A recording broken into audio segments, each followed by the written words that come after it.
Imagine a night that defies belief.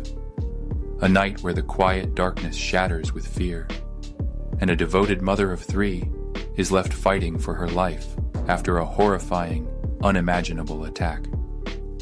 Picture a young woman, a mother whose world is ripped apart in a single, horrifying moment, attacked in the dead of night, suffering multiple severe injuries that defy comprehension. This is not a scene from a fictional thriller, but the true, chilling account of Dianna, a woman who endured the unimaginable and somehow survived to tell her story. On a cool September evening in Tustin, California, the calm of night was unexpectedly disrupted. At around 2 a.m, a jarring sound broke the silence, a voice calling out, soft yet insistent. For 19-year-old Judy, the sound was so surreal that she questioned whether it was real or just a terrible dream. Initially, dismissing it as a quirk of the night, she soon realized that something was terribly wrong. The voice belonged to Dianna, a neighbor whose life was about to be marred by a disturbing and inexplicable attack. As Judy peered out her window into the murk of darkness, she could see nothing more than the empty shadows of an ordinary night. Yet, within moments, the situation escalated. A man's voice, a tone of hostility and threat, rang out next, chilling her to the core with a message that would soon be etched in local memory. I leave you alone for 10 minutes, half an hour. This is what happens to you. The words reverberated through the silence, a premonition of dreadful events to come. Judy's heart pounded as she rushed to her window once more. This time, the sight that met her eyes was even more disturbing. Dianna's husband, Kevin, a 21-year-old Marine Corporal, was seen in a state of panic, darting in and out of the apartment. His frantic movements and desperate calls for help only deepened the mystery. In that moment, neighbors struggled to piece together what was happening, their minds racing with fear and uncertainty. Kevin's frantic dash did not end at the door. With the urgency of someone who knew that every passing second could mean life or death, he made a desperate phone call.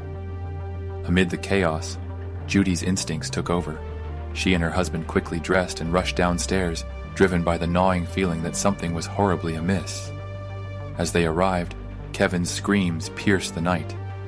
Dianna had been attacked, and the horror of his words sent a shiver down every spine. He described finding Dianna lying unclothed and helpless in a pool of red, her body bearing the marks of assault, her head affected by a firearm injury that left her wounds heartbreakingly severe. It was a scene that no one should ever have to witness. In the chaos that followed, paramedics and police arrived on the scene, their flashlights cutting through the darkness. Dianna was quickly rushed to the hospital, where the full extent of her injuries became apparent. The scene was one of devastation, a bedroom transformed into a dark display of brutality. Amid the frantic efforts to save her life, 2 heart monitors were set up, one for Dianna and one for her expected child, a symbol of hope in the midst of despair. Kevin, though distraught and injured by the weight of his own actions and the unfolding tragedy, was held back by the police as investigators sought to unravel the mystery behind the attack. As investigators began piecing together the events of that fateful night, contradictions emerged. Kevin's account of the evening was riddled with inconsistencies. According to him, the couple had spent the evening watching TV with his brother, followed by a seemingly innocent trip for weed with a friend. He even recounted returning home, watching a movie, and sharing a tender moment with Dianna before heading out for a quick fast food run. However, the neighbors' recollections and the disturbing evidence left behind painted a far darker picture. One neighbor recalled hearing not just a single outburst, but a series of chilling proclamations, words that now seemed like a disturbing prelude to the violence that unfolded. The timeline Kevin provided was as murky as the night itself. He described leaving the apartment to fetch food, only to return to an open door and the ghastly sight of Dianna in distress. In his account, a mysterious figure, a black man standing near a van, was briefly seen by him as he hurried out. a detail that would later resurface in police reports and public speculation.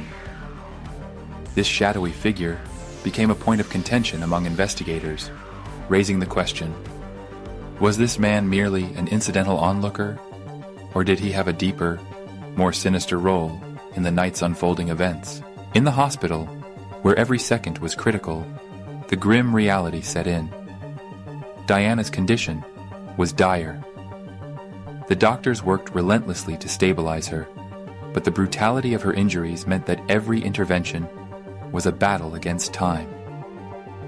Amid the struggle, another tragedy struck, the loss of her unborn child, Chantal Marie.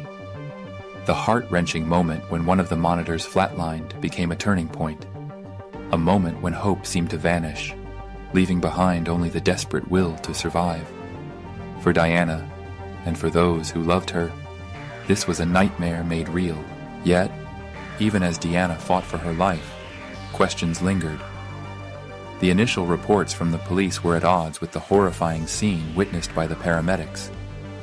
Neighbors remembered hearing not only the sounds of a struggle, but also the haunting echoes of Kevin's voice, words that suggested a familiarity with violence and cruelty. As the investigation unfolded, it became clear that the case was mired in a web of domestic abuse, conflicting testimonies, and a history of violence that stretched back far beyond that single dreadful night. Kevin's story was further complicated by his own history. Known to be a heavy drinker with a troubled past, marked by domestic strife, his account of that night was increasingly scrutinized. Friends and neighbors recalled a pattern of behavior, an environment where arguments and physical altercations were distressingly common. Dianna, once seen as a hopeful, bright spirit with dreams of a better life, had become ensnared in a relationship that was as volatile as it was dangerous. As the investigation deepened, more evidence emerged that challenged Kevin's account. When Dianna eventually regained consciousness, her recollections were fragmented by the trauma and the long, harrowing battle to reclaim her ability to speak. What she managed to communicate was a series of disjointed, painful memories. A night marred by a violent struggle, forced intimacy, and a betrayal that cut deeper than any physical wound. The words she managed to form, a mixture of fragmented phrases and desperate attempts at clarity, spoke volumes of the abuse she had endured. In her halting testimony, she implicated Kevin as the one responsible for the brutal assault that had altered her life forever. The ensuing trial became a battleground of competing narratives. On one side was Kevin, a man who maintained his innocence, asserting that the true perpetrator was the elusive stranger seen near the apartment. On the other side was Dianna, whose testimony, though marred by the scars of trauma, painted a picture of a man consumed by anger, cruelty, and a disturbing propensity for violence. The courtroom was a stage for the collision of these conflicting accounts, each side desperate to tip the scales of justice in their favor. In the months that followed, as the legal process trudged on, the case took yet another twist. New forensic techniques emerged that promised to shed light on the murky details of that fateful night. DNA testing, an innovation still in its infancy at the time of the attack, began to play a crucial role in reevaluating the evidence.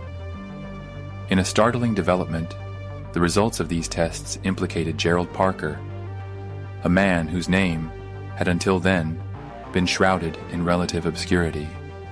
Gerald, whose own history was checkered with violent behavior and a troubled past, emerged as a key figure in a series of similar crimes that had plagued Orange County for years. Detective Tom Tarpley, a seasoned investigator with the Tustin Police Department, took it upon himself to re-examine the evidence. His dogged pursuit of the truth led him to reconsider the established narrative.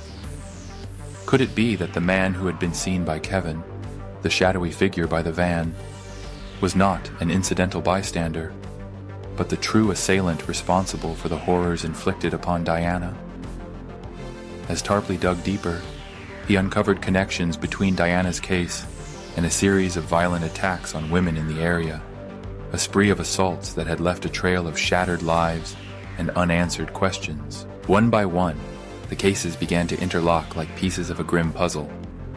Reports of brutal assaults on women living in first-floor apartments, the common thread of unlocked doors and windows, and the recurring motif of a mysterious attacker with a penchant for violence all pointed towards the possibility of a serial offender. The moniker, the Bedroom Basher, started to circulate among law enforcement officials, a name that encapsulated the terrifying pattern of these crimes. But as the investigation progressed, the evidence began to narrow down the list of suspects. While the theory of a roaming serial killer had once been given serious consideration, the mounting forensic evidence increasingly implicated someone closer to home. As DNA test results began to speak for themselves, a shocking revelation came to light. The semen samples collected from the scene of Dianna's attack, long presumed to support Kevin's version of events, actually matched Gerald Parker. This revelation turned the investigation on its head.